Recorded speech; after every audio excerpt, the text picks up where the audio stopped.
1936년 봄, 일본 도쿄 문카 학원의 캠퍼스에는 벚꽃이 만개했습니다.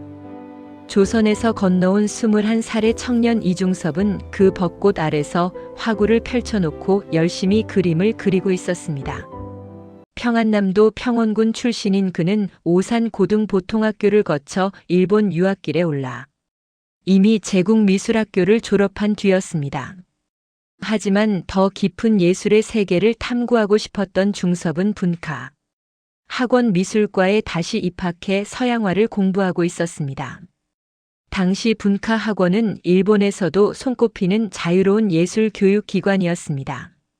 1921년 니시무라 이사쿠가 설립한 이 학교는 획일적인 제국 미술의 틀을 벗어나 개성과 창의성을 강조했습니다. 조선인 유학생들에게도 문호가 열려 있었고 중섭은 이곳에서 자신만의 예술 세계를 펼칠 수 있다는 희망에 부풀어 있었습니다. 키가 훤칠하고 이목구비가 뚜렷한 중섭은 캠퍼스에서도 눈에 띄는 존재였습니다. 무엇보다 그의 그림 솜씨는 교수들조차 혀를 내두를 정도로 뛰어났습니다. 바로 그해 가을 19살의 일본인 여학생 야마모토 마사코가 분카 학원 미술과에 입학했습니다. 도쿄 근교의 중산층 가정에서 자란 마사코는 어릴 때부터 그림 그리기를 좋아했고 부모님의 지원으로 미술 공부를 할 수 있었습니다. 낯선 캠퍼스에서 긴장한 채 교실을 찾아 헤매던 마사코의 눈에 한 선배가 들어왔습니다. 캠퍼스 앞에서 붓을 휘두르는 그 청년의 모습은 마치 한 폭의 그림 같았습니다. 저기 실례합니다. 서양화가 교실이 어디인지 아시나요? 마사코가 조심스럽게 말을 걸자 중섭은 붓을 멈추고 환한 미소를 지으며 돌아봤습니다. 아, 신입생이시군요. 제가 안내해드리겠습니다. 저도 서양화가입니다. 유창한 일본어였지만 어딘가 다른 억양이 섞여 있었습니다. 마사코는 그가 조선에서 온 유학생이라는 것을 금방 알아챘습니다. 교실로 가는 길에 중섭은 자신을 이중섭이라고 소개했고 마사코는 그의 따뜻한 목소리와 친절한 태도에 마음이 편안해졌습니다. 그날 이후 두 사람은 자주 마주쳤습니다. 분카 학원의 교육 방식은 선후배 간의 교류를 적극 장려했고 중섭은 후배인 마사코에게 기꺼이 그림 기법을 가르쳐 주었습니다. 1937년 어느 가을날 중섭은 마사코를 도쿄 우에노 공원으로 데리고 나가 야외 스케치를 함께 했습니다. 우에노 공원의 연못가에 앉아 단풍을 그리던 중섭은 문득 붓을 내려놓고 주머니에서 작은 수첩을 꺼냈습니다. 마사코 씨, 이거 보세요. 수첩에는 시가 빼곡히 적혀 있었습니다. 중섭이 직접 쓴 시였습니다. 그는 조선의 시인 백석의 시를 좋아한다며 자신도 가끔 시를 쓴다고 말했습니다. 그리고는 수줍게 자신이 쓴 시 한 편을 낭송했습니다. 마사코는 그 순간을 평생 잊지 못했습니다. 가을 햇살 아래서 시를 읽는 중섭의 모습은 너무나 아름다웠고 그의 목소리에는 깊은 감성이 배어 있었습니다. 중섭은 단순히 그림만 그리는 화가가 아니었습니다. 그는 시를 사랑했고 음악을 즐겼으며 문학과 철학에도 조예가 깊었습니다. 1938년 초 중섭은 마사코에게 프랑스 인상파 화가들의 작품집을 선물하며 이렇게 말했습니다. 예술은 기교가 아니라 영혼입니다. 마사코 씨의 그림에서 저는 순수한 영혼을 봅니다. 마사코는 그 말에 얼굴이 붉어졌습니다. 자신을 이렇게까지 이해해주고 격려해주는 사람은 처음이었습니다. 어느덧 마사코는 중섭을 단순한 선배 이상으로 생각하게 되었습니다. 그의 모든 것이 매력적이었습니다. 훤칠한 키와 잘생긴 외모는 물론이고 천재적인 예술적 재능, 따뜻한 성품, 그리고 낭만적인 감성까지. 마사코는 완전히 중섭에게 빠져들었습니다. 1938년 여름 두 사람의 관계에 결정적인 사건이 일어났습니다. 어느 날 저녁 중섭과 마사코는 학교 근처 거리를 함께 걷고 있었습니다. 마사코가 돌부리에 걸려 발을 삐끗했고 중섭이 재빨리 그녀를 붙잡아 주었습니다. 마사코의 발가락이 살짝 다쳤고 중섭은 걱정스러운 표정으로 그녀를 근처 찻집으로 데리고 갔습니다. 괜찮습니까? 많이 아프신가요? 중섭의 목소리에는 진심 어린 걱정이 묻어났습니다. 마사코는 괜찮다고 했지만 중섭은 자신의 손수건을 꺼내 조심스럽게 그녀의 발을 감싸주었습니다. 그리고는 장난스러운 미소를 지으며 말했습니다. 이제부터 마사코 씨를 발가락 군이라고 부르겠습니다. 이 귀여운 발가락을 다치게 해서는 안 되니까요. 마사코는 웃음을 터뜨렸습니다. 발가락 군이라니 이상하면서도 다정한 애칭이었습니다. 그날 이후 중섭은 정말로 마사코를 발가락 군이라고 불렀고 그 애칭에는 두 사람만의 특별한 추억이 담겨 있었습니다. 마사코는 나중에 회고록에서 이렇게 적었습니다. 중섭 씨는 나를 가장 소중하고 상냥한 사람이라고 불러주었습니다. 그 말을 들을 때마다 가슴이 뛰었고 세상에서 가장 행복한 사람이 된 것 같았습니다. 하지만 두 사람의 사랑이 순탄할 수만은 없었습니다. 1930년대 후반 일본 제국주의는 점점 더 팽창주의적이 되어갔고 1937년 중일 전쟁이 발발하면서 전운이 감돌기 시작했습니다. 조선인에 대한 차별도 심해졌습니다. 마사코의 부모님은 딸이 조선인 유학생과 가까이 지낸다는 사실을 알고 크게 반대했습니다. 1939년 가을 마사코의 아버지가 분카 학원으로 찾아와 딸을 데려가려 했습니다. 마사코는 눈물을 흘리며 아버지에게 간청했습니다. 아버지, 중섭 씨는 훌륭한 분입니다. 그의 국적이 무슨 상관입니까? 저는 그분을 사랑합니다. 하지만 아버지는 고개를 저었습니다. 그는 시대의 편견에 사로잡혀 있었습니다. 마사코는 학교를 그만두어야 할 위기에 처했습니다. 이 소식을 들은 중섭은 마사코의 집을 직접 찾아갔습니다. 1939년 10월 어느 날 저녁 중섭은 정장을 차려입고 마사코의 집 문을 두드렸습니다. 실례하겠습니다. 저는 이중섭이라고 합니다. 마사코 양의 아버님을 뵙고 싶습니다.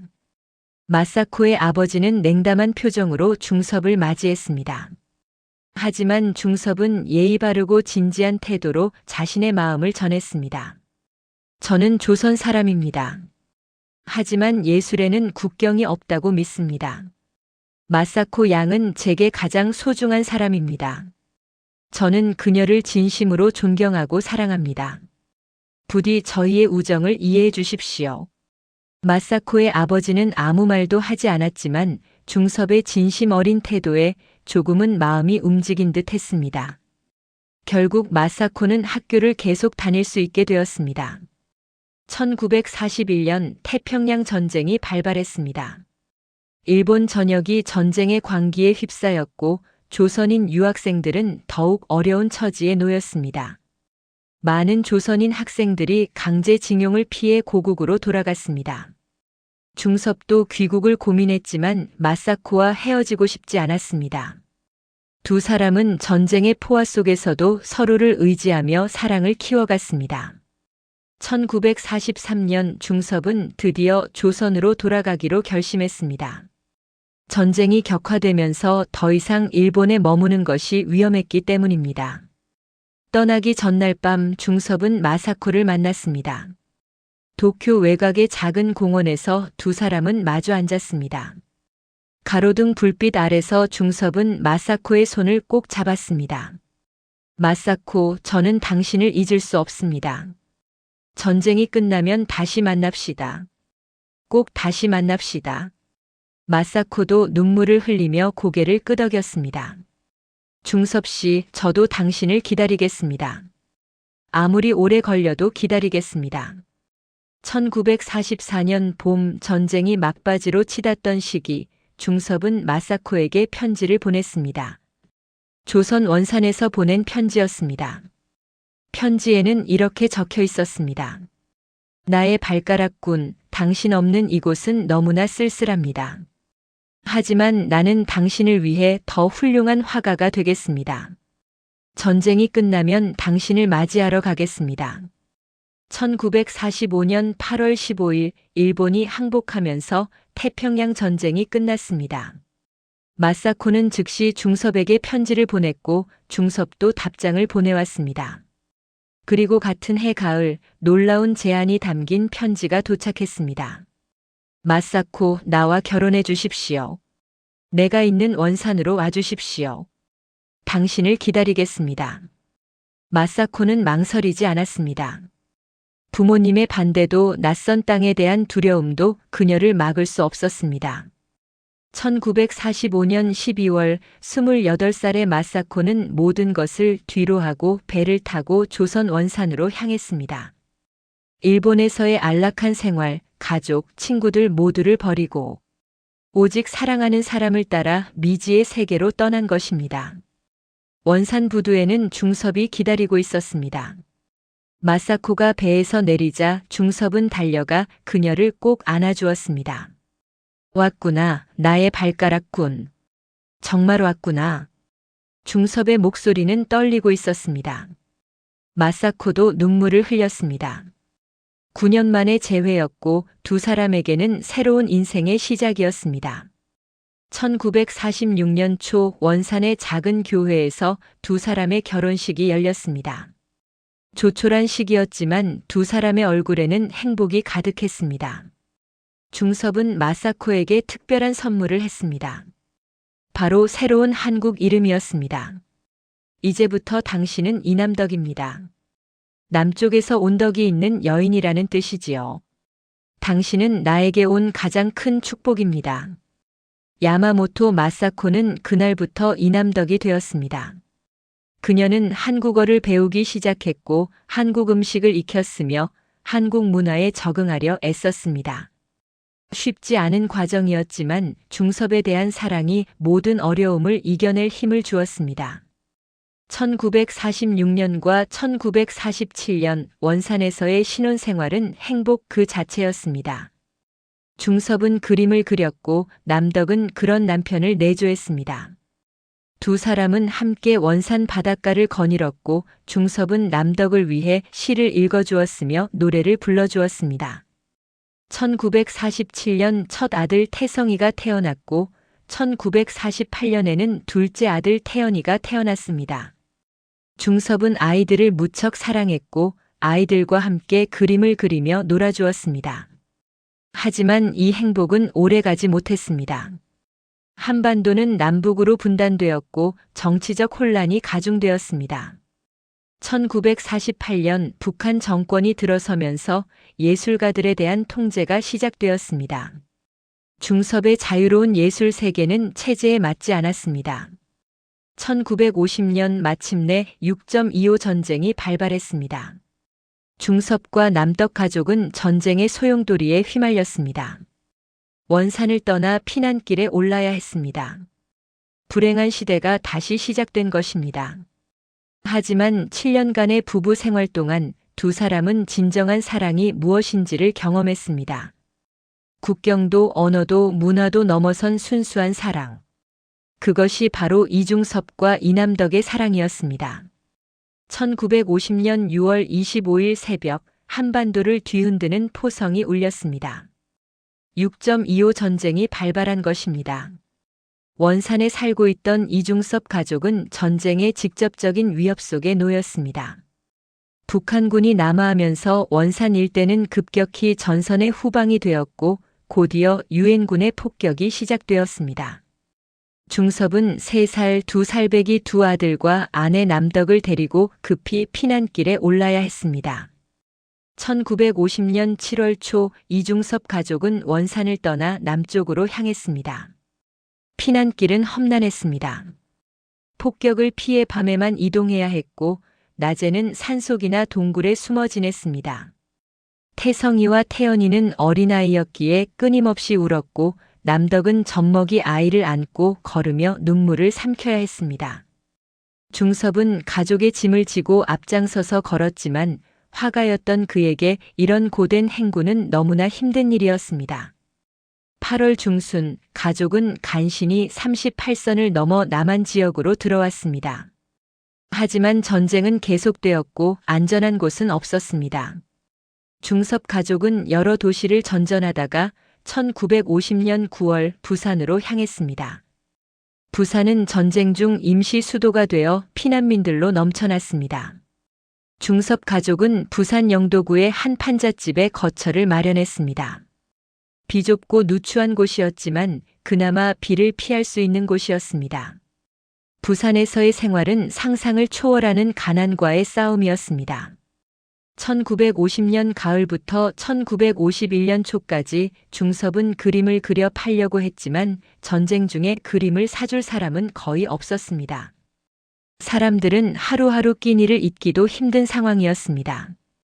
중섭은 부산 시내의 미군 부대 근처를 배회하며 초상화를 그려주고 몇 푼의 돈을 받기도 했습니다. 하지만 그것만으로는 내 식구가 먹고 살기에 턱없이 부족했습니다. 1951년 2월 추운 겨울날이었습니다. 집에는 먹을 것이 떨어졌고 아이들은 배고파서 울고 있었습니다. 중섭은 새벽같이 일어나 영도 바닷가로 나갔습니다. 썰물 때 드러나는 갯벌에서 개를 잡기 위해서였습니다. 손이 꽁꽁 얼어붙는 추위 속에서 중섭은 맨손으로 돌틈을 헤집으며 개를 잡았습니다. 화가의 귀한 손이 갯벌의 진흙과 날카로운 조개 껍데기에 상처투성이가 되었습니다. 여보, 이걸로 아이들한테 국이라도 끓여주시오. 중섭이 몇 마리의 개를 들고 돌아왔을 때 남덕은 남편의 상처난 손을 보고 눈물을 흘렸습니다. 그림을 그려야 할 화가의 손이 이렇게 망가지다니. 하지만 중섭은 아무렇지도 않다는 듯 웃으며 말했습니다.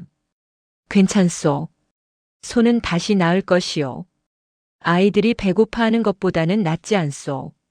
1951년 봄 중섭은 산과 들로 나가 부추와 냉이, 달래 같은 나무를 캐서 가족의 끼니를 이었습니다.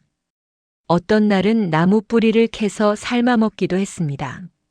천재 화가가 산에서 풀을 뜯어 연명하는 비참한 상황이었습니다. 남덕도 함께 나무를 캐러 다녔고 어린 태성이와 태연이를 업고 다니며 생계를 위해 고군분투했습니다. 그해 여름 중섭은 친구들의 도움으로 부산 시내에서 작은 전람회를 열 기회를 얻었습니다. 1951년 7월 부산 남포동의 한 다방에서 열린 이 전람회에는 중섭이 원산 시절과 피난길에서 그린 그림 20점 정도가 전시되었습니다. 소와 가족을 그린 그림들이었습니다. 하지만 전시회는 참담한 실패였습니다. 단 한 점의 그림도 팔리지 않았습니다. 전쟁 중의 피난민들에게 그림은 사치였던 것입니다. 전시회가 끝난 날 밤 중섭은 다방 한 구석에 혼자 앉아 막걸리를 마셨습니다. 화가로서의 자존심도 가장으로서의 체면도 모두 무너지는 것 같았습니다. 친구 시인 구상이 다가와 중섭의 어깨를 두드렸습니다. 중섭, 너무 낙담하지 마. 언젠가는 너의 그림을 알아주는 날이 올 거야. 하지만 중섭은 고개를 저었습니다. 구형, 나는 가족을 먹여 살릴 수가 없어. 화가가 무슨 소용이요. 그림으로는 밥 한 끼도 살 수 없는데. 1951년 가을 유엔군의 인천 상륙작전 성공으로 전세가 역전되면서 서울이 수복되었습니다. 하지만 곧 중공군이 개입하면서 전쟁은 다시 교착 상태에 빠졌습니다. 피난 생활은 계속될 수밖에 없었습니다. 중섭 가족은 1951년 11월 부산을 떠나 제주도로 향했습니다. 제주도가 전쟁에 직접적인 피해가 없고 물가가 상대적으로 저렴하다는 소식을 들었기 때문입니다. 제주도 서귀포에 도착한 것은 1951년 12월 초였습니다. 서귀포 서홍동의 해변가에 있는 초라한 토담집을 얻어 이사했습니다. 월세조차 제대로 낼 수 없는 형편이었지만 집주인의 호의로 간신히 거처를 마련할 수 있었습니다. 서귀포의 겨울은 부산보다 따뜻했지만 가난은 여전히 가족을 괴롭혔습니다. 1952년 1월부터 5월까지 서귀포에서의 5개월은 이중섭의 인생에서 가장 비참하면서도 예술적으로는 가장 치열했던 시기였습니다. 중섭은 그림을 그릴 캔버스도 물감도 살 수 없었습니다. 대신 그는 담배를 피우는 사람들에게 담뱃갑에 은박지를 모아달라고 부탁했습니다. 그리고 그 은박지에 송곳이나 바늘로 그림을 긁어그렸습니다. 이것이 바로 유명한 은박지 그림의 탄생 배경입니다. 서귀포 토담집의 작은 방에서 중섭은 밤마다 은박지에 그림을 그렸습니다. 아내와 아이들이 잠든 후 희미한 호롱불 아래서 그는 가족의 모습을, 고향의 소를, 물고기와 개를 그렸습니다. 은박지는 너무 얇아서 조금만 힘을 주면 찢어졌습니다. 중섭은 숨을 죽이고 조심스럽게, 그러나 정열적으로 선을 그어 나갔습니다. 그 그림들 속에는 고통과 그리움, 그리고 희망이 뒤섞여 있었습니다. 1952년 3월 서귀포 앞바다에서는 멸치가 많이 잡혔습니다. 중섭은 새벽마다 바닷가로 나가 어부들이 버리는 자잘한 멸치를 주워왔습니다. 남덕은 그 멸치를 말려서 아이들의 반찬으로 만들었습니다. 어떤 날은 중섭이 직접 바다에 들어가 미역을 따오기도 했습니다. 천재 화가는 이렇게 해조류와 잡어로 연명하며 그림을 그렸습니다. 하지만 가장 큰 문제는 아이들의 건강이었습니다. 태성이와 태연이는 영양실조로 자주 앓았습니다. 특히 태연이는 배앓이가 심했고 밤새 열이 나서 경련을 일으키기도 했습니다. 1952년 4월 어느 날 밤 태연이가 고열로 쓰러졌습니다. 중섭과 남덕은 아이를 업고 서귀포 시내의 병원으로 달려갔지만 치료비를 낼 돈이 없었습니다. 중섭은 의사 앞에 무릎을 꿇었습니다. 선생님, 제발 우리 아이를 살려주십시오. 제가 그림을 그려드리겠습니다. 무엇이든 하겠습니다. 제발 아이를 살려주십시오. 다행히 의사는 인정이 있는 사람이었습니다. 치료비를 나중에 내도 된다며 아이를 치료해 주었습니다. 태연이는 며칠 후 회복되었지만 이 사건은 중섭 부부에게 큰 충격을 주었습니다. 1952년 5월 남덕이 중섭에게 조심스럽게 말을 꺼냈습니다. 여보, 이러다가는 아이들이 정말 위험할 것 같아요. 제 부모님이 일본에 계시는데 그곳으로 가면 아이들을 제대로 키울 수 있을 것 같아요. 중섭은 아무 말도 하지 못했습니다. 아내와 아이들을 일본으로 보낸다는 것은 가족과 헤어진다는 의미였습니다. 하지만 현실은 너무나 가혹했습니다. 이대로는 아이들이 제대로 자랄 수 없었습니다. 중섭은 며칠 밤을 뜬 눈으로 지새우며 고민했습니다. 1952년 6월 초 중섭은 마침내 결단을 내렸습니다. 서귀포 해변을 홀로 걸으며 중섭은 눈물을 흘렸습니다. 바다는 잔잔했지만 그의 마음은 폭풍우가 몰아치고 있었습니다. 집으로 돌아온 중섭은 남덕에게 말했습니다. 당신과 아이들을 일본으로 보내겠소. 하지만 이것은 이별이 아니오. 내가 서울에 가서 기어코 훌륭한 일을 쌓고 쌓아 당신을 행복하게 하겠소. 그림을 팔아서 돈을 벌면 당신들을 다시 데려올 것이오. 그때까지만 참아주시오. 남덕도 눈물을 흘렸습니다. 하지만 그녀는 남편의 결정이 옳다는 것을 알고 있었습니다. 두 사람은 서로를 꼭 안아주었습니다.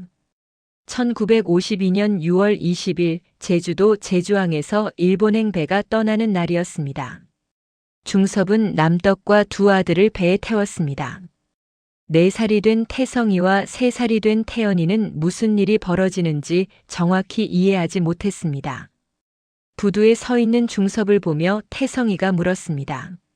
아빠는 안 가요? 중섭은 아이를 꼭 안아주며 말했습니다. 아빠는 조금 있다가 갈게. 태성아, 동생 잘 돌봐야 한다.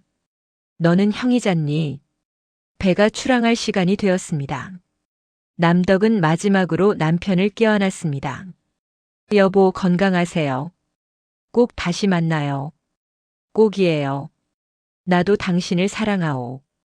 가장 사랑하오. 꼭 다시 만납시다.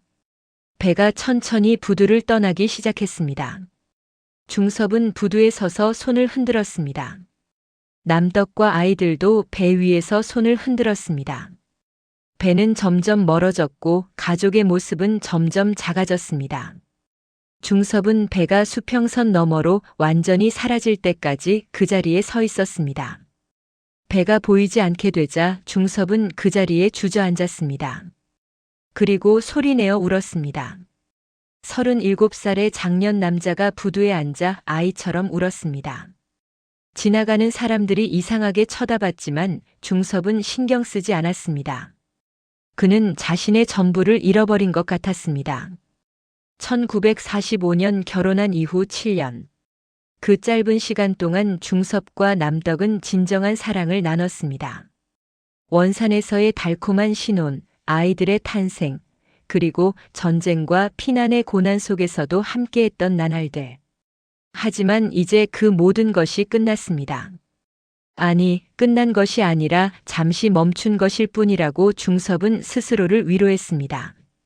중섭은 그날 밤 서귀포의 토담집으로 돌아왔습니다. 텅 빈 집에는 가족의 흔적만이 남아 있었습니다. 아이들이 가지고 놀던 작은 돌멩이들, 남덕이 사용하던 빗, 벽에 그려진 낙서들. 중섭은 그 하나하나를 어루만지며 또다시 눈물을 흘렸습니다. 며칠 후 중섭도 서귀포를 떠나 서울로 향했습니다.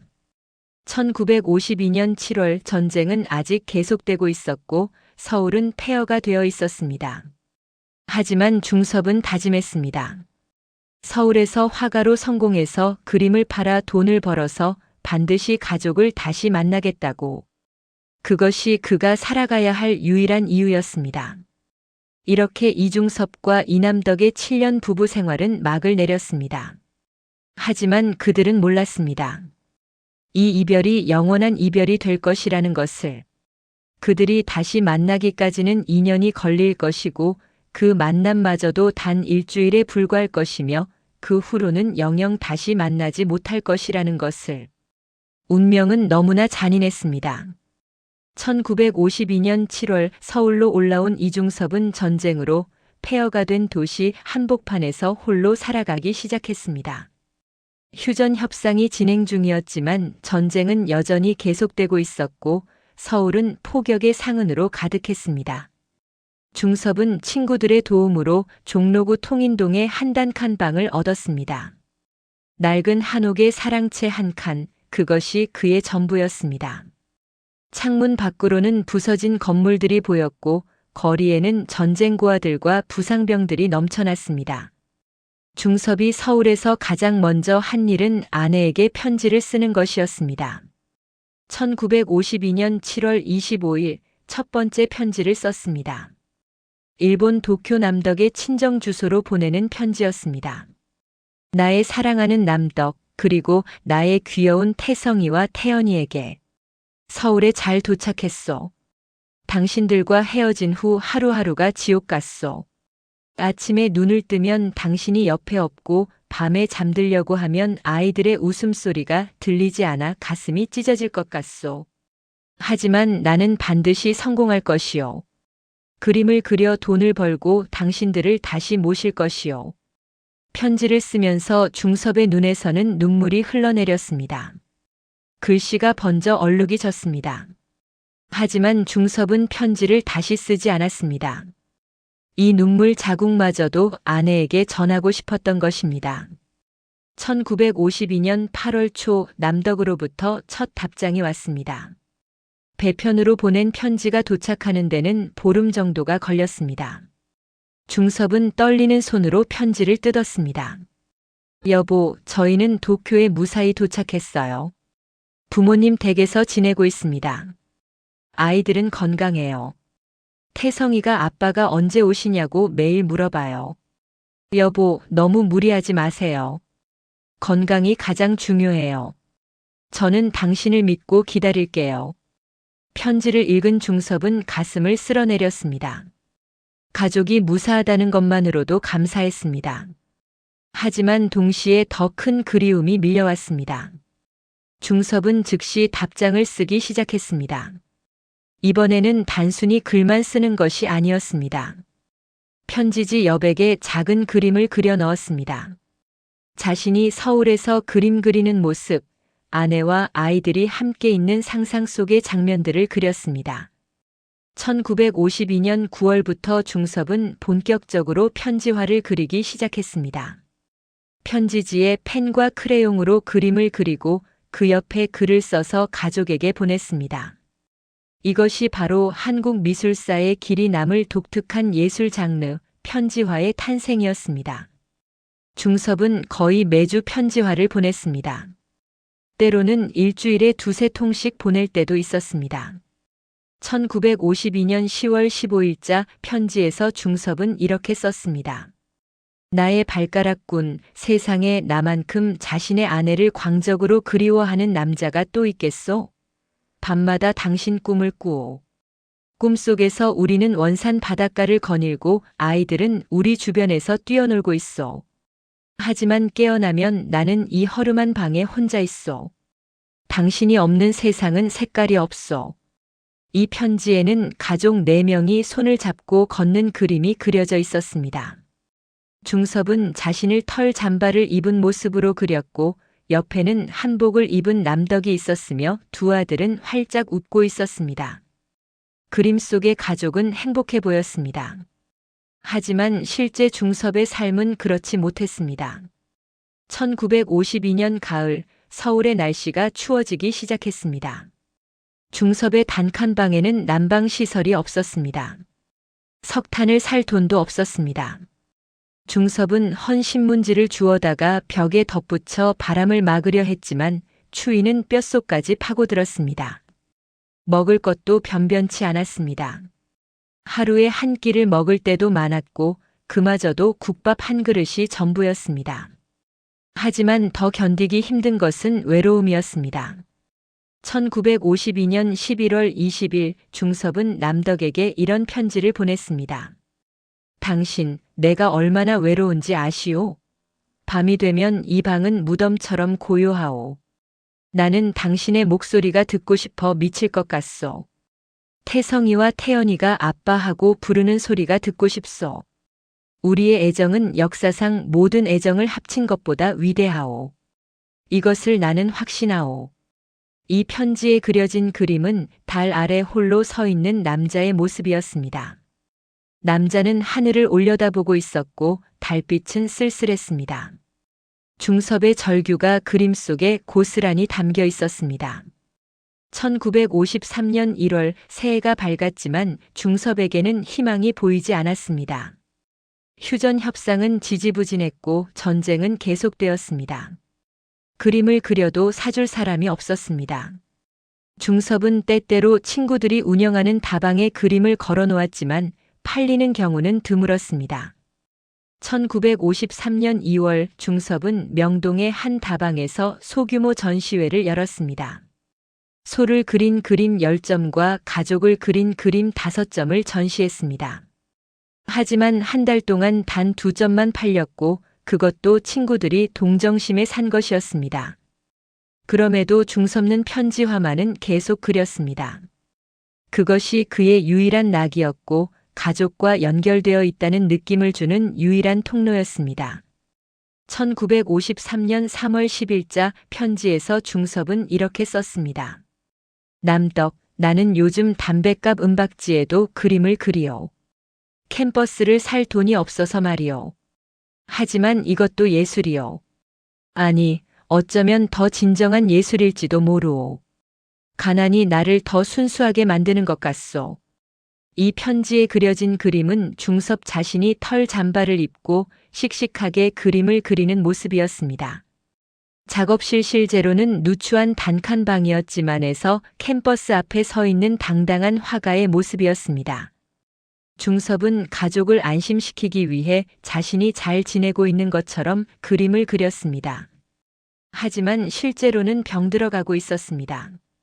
1953년 5월 중섭의 건강이 급격히 나빠졌습니다. 영양실조와 추위, 그리고 정신적 스트레스가 겹쳐 간염에 걸렸습니다. 피부가 누렇게 뜨고 기력이 쇠했습니다. 친구 시인 김광균이 중섭의 방을 찾아왔을 때 그는 충격을 받았습니다. 중섭은 야윈 얼굴에 누런 피부로 이불 속에 누워 있었습니다. 중섭아, 병원에 가야 해. 이러다가는 큰일 나. 하지만 중섭은 고개를 저었습니다. 병원에 갈 돈이 없네. 그리고 병원보다는 남덕이가 필요해. 남덕이만 있으면 나는 나을 수 있어. 김광규는 친구들에게 연락해 돈을 모았고 중섭을 병원에 데려갔습니다. 의사는 영양실조와 간염이라고 진단했습니다. 며칠간 입원 치료를 받고 중섭은 조금 회복되었습니다. 하지만 퇴원한 후에도 제대로 먹지 못해 건강은 계속 악화되었습니다. 1953년 7월 27일 마침내 휴전협정이 체결되었습니다. 전쟁이 끝난 것입니다. 중섭은 이 소식을 듣고 기뻐했습니다. 이제 평화가 왔으니 경제도 나아지고 그림도 팔릴 것이고 곧 가족을 다시 만날 수 있을 것이라고 생각했습니다. 1953년 8월 1일 중섭은 남덕에게 긴 편지를 보냈습니다. 나의 사랑하는 아내여, 전쟁이 끝났소. 이제 우리에게도 봄이 올 것이오. 나는 열심히 그림을 그려 전람회를 열겠소. 그림이 팔리면 당신과 아이들을 데리러 가겠소. 아니, 당신들이 이리로 오든지 말이오. 곧 만날 수 있소. 나는 확신하오. 이 편지의 그림에는 가족 4명이 꽃밭에서 웃고 있는 장면이 그려져 있었습니다. 주변에는 나비와 새들이 날아다니고 태양이 환하게 빛나고 있었습니다. 희망에 찬 그림이었습니다. 1953년 가을부터 중섭은 더욱 열심히 그림을 그렸습니다. 휴전 후 서울에는 조금씩 활기가 돌아왔고 화랑들도 다시 문을 열기 시작했습니다. 중섭은 명동의 미도 파백화점 화랑에 그림을 맡겼습니다. 소를 그린 그림, 아이들을 그린 그림, 물고기를 그린 그림들이었습니다. 1953년 10월 드디어 그림 몇 점이 팔렸습니다. 많은 돈은 아니었지만 중섭에게는 큰 희망이었습니다. 중섭은 번 돈의 대부분을 일본으로 송금했습니다. 남덕과 아이들의 생활비를 보태기 위해서였습니다. 자신은 여전히 굶주리면서도 가족에게는 돈을 보냈습니다. 1953년 11월 편지에서 중섭은 이렇게 썼습니다. 남덕, 돈을 조금 보냈소. 많지 않아 미안하오. 하지만 이제 시작이요. 앞으로 더 많이 벌어서 보내겠소. 태성이와 태연이에게 맛있는 것 사주시오. 아이들이 건강하게 자라는 것이 내 유일한 바람이요. 1953년 겨울 중섭는 대형 작품을 그리기 시작했습니다. 가족과의 재회를 위한 전람회를 열기 위해서였습니다. 밤낮 없이 그림을 그렸습니다. 추운 겨울에도 손이 얼어붙도록 붓을 잡았습니다. 편지화도 계속 그렸습니다. 거의 매주 가족에게 편지화를 보냈고 그림 속에는 항상 행복한 가족의 모습이 담겨 있었습니다. 1954년 1월 15일자 편지에서 중섭은 이렇게 썼습니다. 나의 영원한 사랑 남덕에게. 올해는 반드시 우리가 만나는 해가 될 것이요. 나는 봄에 큰 전람회를 열 계획이요.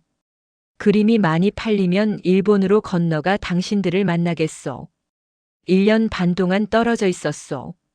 이제 더 이상은 못 참겠소. 당신 없이는 살 수 없소. 이 편지의 그림에는 배를 타고 바다를 건너는 남자가 그려져 있었습니다. 멀리 해안이 보이고 그곳에서 여자와 아이들이 손을 흔들고 있었습니다. 재회의 순간을 그린 그림이었습니다. 편지화는 단순한 편지가 아니었습니다.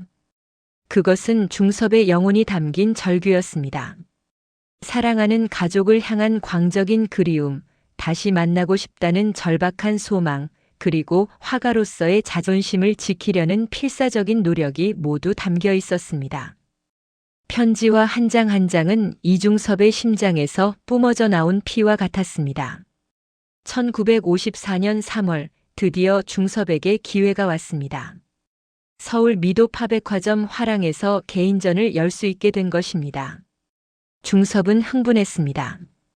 이 전람회가 성공하면 가족을 다시 만날 수 있을 것입니다. 그는 마지막 힘을 짜내어 전시 준비를 했습니다. 하지만 운명은 또다시 그를 시험하려 하고 있었습니다. 1954년 3월 15일 서울 명동 미도파백화점 5층 화랑에서 이중섭의 개인전이 열렸습니다. 전시 제목은 이중섭 유화전이었습니다. 중섭이 지난 2년 동안 온 힘을 다해 그린 작품 35점이 전시되었습니다. 소를 그린 그림, 아이들을 그린 그림, 물고기와 개를 그린 그림, 그리고 가족을 그린 그림들이었습니다. 각 그림마다 중섭의 혼이 담겨 있었습니다. 전시회 개막일 중섭은 낡았지만 깨끗하게 다린 양복을 입고 화랑에 섰습니다. 친구들과 몇몇 미술 애호가들이 찾아왔습니다. 시인 구상, 화가 김환기, 박고석 등이 축하해 주었습니다. 하지만 중섭이 진정으로 기다린 것은 관람객들이 그림을 사주는 것이었습니다. 그림이 팔려야 일본으로 갈 수 있었고 가족을 만날 수 있었습니다. 전시회는 한 달간 계속되었습니다. 처음 일주일 동안은 관람객이 제법 많았습니다. 사람들은 중섭의 그림 앞에서 감탄했습니다. 특히 소를 그린 그림들의 역동적인 생명력과 아이들을 그린 그림의 순수한 아름다움에 많은 이들이 찬사를 보냈습니다. 신문에도 전시회 소식이 실렸습니다. 동아일보 1954년 3월 18일자에는 천재 화가 이중섭의 귀환이라는 제목의 기사가 실렸습니다. 하지만 감탄과 찬사가 곧 판매로 이어지지는 않았습니다. 전쟁이 끝난 지 얼마 안 된 시기였고 사람들은 여전히 가난했습니다.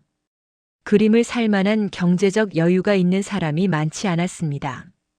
일주일이 지나고 2주일이 지났지만 팔린 그림은 몇 점에 불과했습니다. 중섭은 매일 화랑에 나가 관람객들을 기다렸습니다. 누군가 그림 앞에 오래 서 있으면 다가가 조심스럽게 설명했습니다. 이 그림은 제가 제주도에 있을 때 그린 것입니다. 소는 우리 민족의 근면함과 생명력을 상징합니다. 하지만 대부분의 사람들은 고개를 끄덕이고는 그냥 지나갔습니다. 1954년 4월 15일 전시회가 끝났습니다. 한 달 동안 팔린 그림은 겨우 8점이었고 총 판매액은 약 15만 환이었습니다. 당시 쌀 한 가마니가 3,000환 정도였으니 50가마 정도의 가치였습니다. 적지 않은 돈이었지만 일본까지 가는 여비와 가족을 만나 머무는 비용을 생각하면 턱없이 부족했습니다. 그럼에도 중섭은 결심했습니다. 이 돈으로 일본에 가서 가족을 만나겠다고. 2년 가까이 떨어져 있었습니다. 더 이상은 참을 수 없었습니다. 1954년 4월 20일 중섭은 남덕에게 전보를 보냈습니다. 곧 갈 것. 기다려주오. 중섭. 남덕으로부터 답장이 왔습니다. 기다리겠습니다. 아이들도 너무 기뻐합니다. 조심히 오세요. 1954년 5월 10일 중섭은 부산항에서 시모노세키 행배에 올랐습니다. 배 안에서 중섭은 가슴이 뛰어 잠을 이룰 수 없었습니다. 2년 만에 아내를 만나고 그동안 얼마나 자랐을지 모를 아이들을 만난다는 생각에 설레었습니다. 태성이는 이제 7살, 태연이는 6살이 되었습니다. 5월 11일 오후 배가 시모노세키항에 도착했습니다. 중섭은 그곳에서 기차를 타고 도쿄로 향했습니다. 5월 12일 저녁 드디어 도쿄 남덕의 친정집 앞에 도착했습니다. 문을 두드리자 남덕이 나왔습니다. 2년 만에 보는 아내의 얼굴이었습니다. 여보. 남덕. 두 사람은 서로를 껴안고 눈물을 흘렸습니다. 아이들도 달려나왔습니다. 아빠. 아빠 왔다. 태성이와 태연이가 중섭의 다리를 붙잡았습니다. 중섭은 두 아들을 번갈아 안아주며 눈물을 흘렸습니다. 아이들은 정말 많이 자랐습니다. 건강해 보였고 깨끗한 옷을 입고 있었습니다. 중섭은 가슴이 뭉클했습니다. 일본으로 보내기를 잘했다는 생각이 들었습니다. 그날 밤 중섭은 남덕과 오랜만에 긴 대화를 나눴습니다. 아이들을 재운 후 두 사람은 작은 방에 마주 앉았습니다. 여보, 당신 많이 야위었어요. 남덕이 중섭의 손을 잡으며 말했습니다. 중섭의 손은 거칠고 마른 뼈만 남은 것 같았습니다. 괜찮소. 이제 우리 다시 함께 살 수 있지 않소?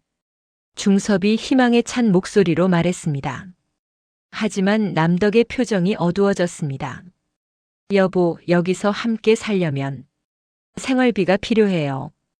부모님 댁에 신세를 지고 있는데 식구가 더 늘면. 중섭은 알고 있었습니다. 자신이 가져온 돈은 얼마 안 되었고 일본에서 화가로 활동하며 돈을 벌 수 있을지도 확신할 수 없었습니다. 하지만 포기할 수 없었습니다. 나는 여기서 그림을 그려 팔겠소. 일본에도 화랑이 많지 않소? 나는 할 수 있소. 다음 날부터 중섭은 도쿄의 화랑들을 찾아다녔습니다. 1954년 5월 15일 긴자의 한 화랑을 방문했습니다. 자신의 작품 사진과 양력을 가지고 갔습니다. 화랑 주인은 작품을 보고 관심을 보였습니다. 흥미로운 작품이군요. 하지만 일본 시장에서는 조금 낯선 스타일입니다. 전시회를 열려면 준비가 필요합니다. 중섭은 여러 화랑을 돌아다녔지만 결과는 비슷했습니다. 당장 전시회를 열거나 그림을 팔 수 있는 곳은 없었습니다. 일본 화단은 조선인 화가에게 그다지 우호적이지 않았고 중섭의 독특한 화풍은 일본 시장에서 쉽게 받아들여지지 않았습니다. 5월 20일 중섭은 옛 스승을 찾아갔습니다. 1930년대 분카 학원에서 자신을 가르쳤던 니시무라 교수였습니다. 교수는 중섭을 반갑게 맞이했습니다. 이군, 오랜만이네. 잘 지냈나? 중섭은 자신의 상황을 설명했습니다. 교수는 안타까운 표정을 지었습니다. 이군, 자네의 재능은 누구보다 잘 알고 있네. 하지만 지금 일본 화단 상황이 좋지 않아. 전쟁이 끝난 지 얼마 안 됐고 경제도 어렵네. 조금 더 시간을 두고 천천히 준비하는 게 어떨까? 하지만 중섭에게는 시간이 없었습니다. 가져온 돈은 빠르게 줄어들고 있었고 장인과 장모의 눈치도 보였습니다. 일본에 와서 일주일이 지났지만 중섭은 아무것도 이루지 못했습니다. 5월 25일 밤 남덕과 다시 진지한 대화를 나눴습니다. 남덕의 눈에는 눈물이 고여 있었습니다. 여보, 미안해요. 제가 당신과 함께 한국으로 가면 좋으련만. 하지만 아이들이. 중섭도 알고 있었습니다. 아이들을 다시 한국의 가난 속으로 데려갈 수는 없었습니다. 여기서는 아이들이 건강하게 자라고 학교도 다닐 수 있었습니다. 하지만 자신이 여기 머물면서 가족의 생계를 책임질 방법도 보이지 않았습니다. 남덕, 내가 서울로 돌아가 더 열심히 그림을 그리겠소. 그림을 많이 팔아 돈을 모으겠소. 그러면 당신과 아이들을 데리러 다시 오겠소. 아니면 당신들이 서울로 오든지. 남덕은 고개를 끄덕였지만 두 사람 모두 그것이 쉽지 않을 것임을 알고 있었습니다. 1954년 5월 27일 일본에 온 지 보름 만에 중섭은 돌아가기로 결정했습니다. 더 이상 머물 수 없었습니다. 돈은 거의 바닥났고 일본에서 당장 돈을 벌 방법도 없었습니다. 작별의 날 아침 아이들은 아빠가 떠난다는 사실을 알고 울었습니다. 아빠, 가지마. 여기 있어. 태성이가 중섭의 옷자락을 붙잡으며 울었습니다. 태연이도 따라 울었습니다. 중섭은 아이들을 꼭 안아주었습니다. 아빠가 금방 올게. 조금만 기다려. 약속할게. 하지만 그 약속이 지켜질 수 없다는 것을 중섭 자신도 어렴풋이 느끼고 있었습니다. 도쿄역에서 남덕과 마지막 이별을 했습니다. 기차가 출발하기 전 두 사람은 플랫폼에서 마주 섰습니다. 여보, 꼭 건강하세요. 제발 무리하지 마세요. 남덕의 목소리는 떨리고 있었습니다. 당신도 건강히 있소. 아이들 잘 돌봐주시오. 내가 꼭 다시 오겠소. 기차가 출발했습니다. 중섭은 창밖으로 손을 흔드는 남덕을 보았습니다. 기차가 멀어지면서 남덕의 모습은 점점 작아졌고 마침내 보이지 않게 되었습니다. 중섭은 좌석에 주저앉아 얼굴을 두 손으로 감싸며 흐느꼈습니다. 왜 이렇게 되었을까? 왜 나는 가족을 지킬 수 없는 것인가? 5월 28일 중섭은 시모노세키에서 배를 타고 부산으로 돌아왔습니다. 5월 30일 서울의 단칸방으로 돌아온 중섭은 텅 빈 방을 보며 절망했습니다. 일본에서의 일주일은 꿈 같았습니다. 가족과 함께했던 짧은 시간, 아이들을 안아주었던 따뜻한 순간들. 하지만 이제 다시 홀로 남겨졌습니다. 1954년 6월부터 중섭의 정신 상태는 급격히 악화되기 시작했습니다. 가족을 만났다가 다시 헤어진 충격이 너무 컸습니다. 희망을 가졌다가 다시 절망으로 떨어진 것입니다. 중섭은 밤마다 악몽을 꾸었습니다. 꿈속에서 가족이 손을 흔들며 멀어져 갔고 중섭은 그들을 잡으려 달려가지만 닿을 수 없었습니다. 편지는 계속 왔습니다. 남덕은 여전히 사랑이 담긴 편지를 보냈고 아이들의 사진도 보내주었습니다. 하지만 이제 중섭은 편지를 읽을 때마다 가슴이 찢어지는 것 같았습니다. 1954년 7월 중섭은 남덕에게 이런 편지를 보냈습니다. 남덕, 내가 무능한 것을 용서해 주시오. 나는 당신을 행복하게 해주지 못했소. 화가로서도 남편으로서도 아버지로서도 실패했소. 하지만 내 사랑만은 진실이요. 이것만은 믿어주시오. 이 편지에는 그림이 없었습니다. 처음으로 그림 없이 글만 쓴 편지였습니다. 중섭은 더 이상 그림을 그릴 힘이 없었습니다. 1954년 여름 내내 중섭은 거의 그림을 그리지 못했습니다. 붓을 잡으면 손이 떨렸고 캠퍼스 앞에 서면 눈물만 나왔습니다. 친구들이 걱정하며 찾아왔지만 중섭은 아무에게도 마음을 열지 않았습니다. 영양실조는 더욱 심해졌고 체중은 급격히 줄었습니다. 1954년 9월 중섭은 간염이 재발했습니다. 피부가 다시 노랗게 뜨고 복통이 심했습니다. 친구들이 다시 병원에 데려갔지만 의사는 심각한 상태라고 말했습니다. 환자분의 간 상태가 매우 안 좋습니다. 영양 상태도 최악입니다. 제대로 치료받지 않으면 위험할 수 있습니다. 하지만 중섭은 입원을 거부했습니다. 입원비를 낼 돈도 없었고 무엇보다 살고 싶은 의지가 사라져가고 있었습니다. 1954년 가을 중섭은 급격히 쇠약해졌습니다. 가족을 다시 만날 기회는 오지 않았습니다. 운명의 끈은 끊어지고 있었습니다. 1954년 가을 서울의 날씨는 유난히 쌀쌀했습니다. 이중섭은 통인동 단칸방에서 홀로 앓고 있었습니다.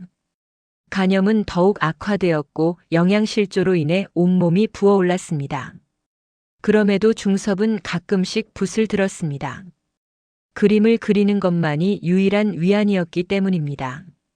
1954년 10월 어느 날 중섭은 떨리는 손으로 마지막 편지화를 그렸습니다.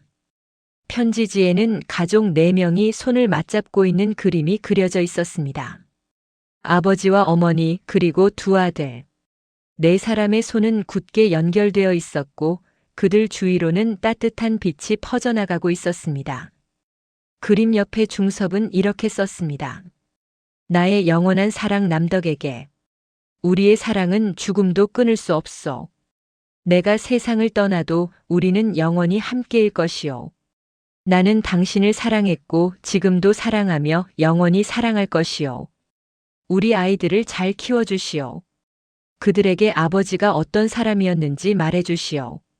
하지만 이 편지는 결국 보내지지 못했습니다. 중섭은 편지를 봉투에 넣었지만 우표를 살 돈조차 없었습니다. 편지는 방 한구석에 놓여 있었습니다. 1955년 초 중섭의 상태는 더욱 심각해졌습니다. 친구들이 번갈아 가며 찾아와 돌봐주었지만 중섭은 점점 말을 잃어갔습니다. 가끔 혼잣말로 아내와 아이들의 이름을 불렀습니다. 남덕, 태성아, 태연아. 1955년 3월 화가 박고석이 중섭의 방을 찾았을 때 그는 충격을 받았습니다. 중섭은 뼈만 앙상하게 남은 몸으로 이불 속에 누워 있었고 의식도 흐릿했습니다. 박고석은 즉시 친구들에게 연락했고 함께 중섭을 서울 적십자병원으로 옮겼습니다. 병원에서 의사는 간경화와 극심한 영양실조라고 진단했습니다. 상태가 매우 위중했습니다. 중섭은 병원 침대에 누워 천장을 바라보았습니다. 의식이 있을 때면 간호사에게 부탁했습니다. 제발, 일본에 있는 제 아내에게 연락해 주십시오. 하지만 당시는 한국과 일본 사이에 국교가 단절된 상태였습니다. 전화도 전보도 쉽게 보낼 수 없었습니다. 편지조차 제대로 전달되지 않을 때가 많았습니다. 1955년 여름 중섭은 잠깐 회복하는 듯 했습니다. 친구들의 헌신적인 간호와 치료로 조금 기력을 되찾았습니다. 7월 어느 날 중섭은 병원 침대에 앉아 작은 스케치북에 그림을 그렸습니다. 소를 그렸습니다. 힘차게 달리는 소의 모습이었습니다. 옆에서 지켜보던 박고석이 물었습니다. 중섭아, 소를 그리는구나. 무슨 의미가 있니? 중섭은 희미하게 미소 지으며 대답했습니다. 소는 끈기요. 생명력이지. 나도 이 소처럼 끝까지 살고 싶어. 하지만 중섭의 몸은 이미 한계에 도달해 있었습니다. 가을이 되면서 상태는 다시 악화되었습니다. 1955년 11월 중섭은 다시 의식을 잃었습니다. 며칠간 혼수 상태에 빠졌다가 깨어나기를 반복했습니다. 12월 어느 날 잠깐 의식을 되찾은 중섭은 옆에 있던 친구 구상의 손을 잡았습니다. 구형, 내가 죽으면 남덕에게 전해주시오. 내가 끝까지 사랑했다고. 구상은 눈물을 흘리며 고개를 끄덕였습니다. 중섭아, 죽는다는 소리 하지 마. 너는 살아야 해. 내 그림을 알아줄 날이 올 거야. 하지만 중섭은 고개를 저었습니다. 나는 알아요. 이제 얼마 남지 않았다는 것을. 하지만 후회는 없어요. 나는 사랑했으니까. 1956년 새해가 밝았습니다. 하지만 이중섭은 새해를 제대로 맞이하지 못했습니다. 의식은 대부분 흐릿했고 깨어있는 시간은 점점 짧아졌습니다. 친구들은 교대로 병실을 지켰습니다. 일본에 있는 남덕에게 어떻게든 연락하려고 애썼지만 쉽지 않았습니다. 1956년 4월 봄이 왔지만 중섭의 생명은 꺼져가고 있었습니다. 벚꽃이 피는 계절이었습니다. 1936년 도쿄 분카 학원의 벚꽃 아래서 마사코를 처음 만났던 그 계절. 중섭은 때때로 헛것을 보았습니다. 병실 창가에 젊은 시절의 마사코가 서 있는 것 같았고 아이들이 병실에서 뛰어노는 환청이 들렸습니다. 1956년 9월 6일 이중섭은 서울 적십자병원에서 숨을 거두었습니다. 향년 40살. 너무나 젊은 나이였습니다. 임종을 지킨 것은 친구들 뿐이었습니다. 사랑하는 아내도 아들들도 곁에 없었습니다. 중섭은 무연고자로 기록되었습니다. 가족이 없는 사람처럼 쓸쓸하게 떠났습니다. 친구들이 장례를 치러주었습니다. 1956년 9월 8일 서울 망우리 공동묘지에 간소하게 묻혔습니다. 묘비도 제대로 세울 수 없었습니다. 조화 몇 송이가 무덤 앞에 놓였을 뿐이었습니다. 그렇게 한국 현대미술사의 가장 뛰어난 천재 중 한 명이 세상을 떠났습니다. 중섭의 사망 소식이 일본에 전해진 것은 한 달 후였습니다. 1956년 10월 초 남덕은 친구를 통해 남편이 세상을 떠났다는 소식을 들었습니다. 남덕은 그 자리에서 주저앉았습니다.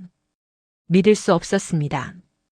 4년 전 제주도에서 헤어질 때 2년 전 도쿄역에서 손을 흔들던 남편의 모습이 마지막이 될 줄은 몰랐습니다. 안 돼. 안 돼요. 여보.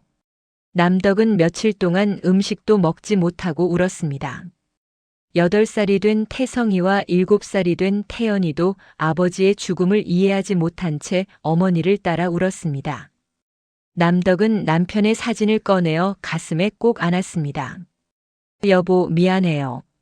제가 당신 곁에 없어서. 제가 함께 있었다면 당신이 이렇게 외롭게 가시지 않았을 텐데. 그날부터 남덕의 긴 수절이 시작되었습니다. 1956년 남덕은 39살이었습니다. 아직 젊었고 재혼할 수도 있었습니다. 부모님도 주변 사람들도 재혼을 권유했습니다. 하지만 남덕은 단호하게 거절했습니다. 저는 이중섭의 아내입니다. 살아서도 죽어서도 이중섭의 아내일 것입니다. 남덕은 중섭이 보낸 편지들을 소중하게 보관했습니다. 특히 편지화들은 남덕에게 가장 귀한 보물이었습니다. 1960년대 들어 한국에서 이중섭의 예술적 가치가 재평가되기 시작했습니다. 미술평론가들은 이중섭을 한국 현대미술의 거장으로 평가했고 그의 작품값은 급등했습니다. 1972년 남덕은 처음으로 한국을 방문했습니다. 남편의 무덤을 찾아가기 위해서였습니다. 망우리 공동묘지에서 남덕은 남편의 무덤 앞에 무릎을 꿇었습니다. 16년 만에 재회였습니다. 여보, 왔어요. 늦어서 미안해요. 당신이 얼마나 고생했는지, 얼마나 외로웠는지, 이제야 왔어요. 남덕은 무덤 앞에서 한참을 울었습니다. 태성이와 태연이, 이미 청년이 된 두 아들도 함께 왔습니다. 아들들은 기억나지 않는 아버지의 무덤 앞에서 절을 올렸습니다. 1974년 서울 국립현대미술관에서 이중섭 회고전이 열렸습니다. 남덕은 자신이 소장하고 있던 편지화와 작품들을 전시에 내놓았습니다. 전시회는 대성공이었습니다. 수많은 사람들이 찾아왔고 이중섭은 국민 화가로 추앙받기 시작했습니다. 전시회를 본 사람들은 편지화를 보며 눈물을 흘렸습니다. 가족에 대한 사랑, 예술에 대한 열정, 시대의 비극이 모두 담긴 작품들이었습니다. 전시회가 끝난 후 기자가 남덕에게 물었습니다.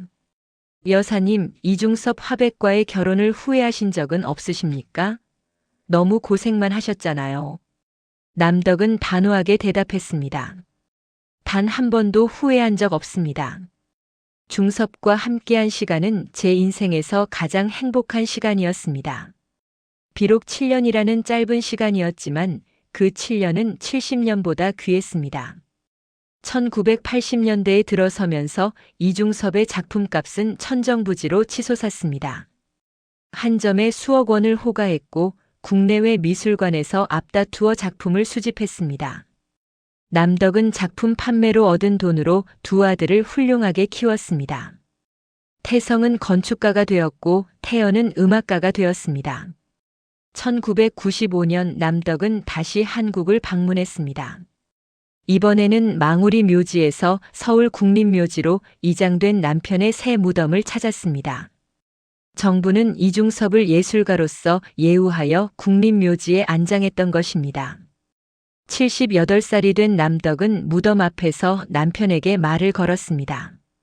여보, 봤어요? 이제 모두가 당신의 천재성을 알아봐요. 당신이 그토록 원하던 인정을 받았어요. 너무 늦었지만 그래도 기뻐요.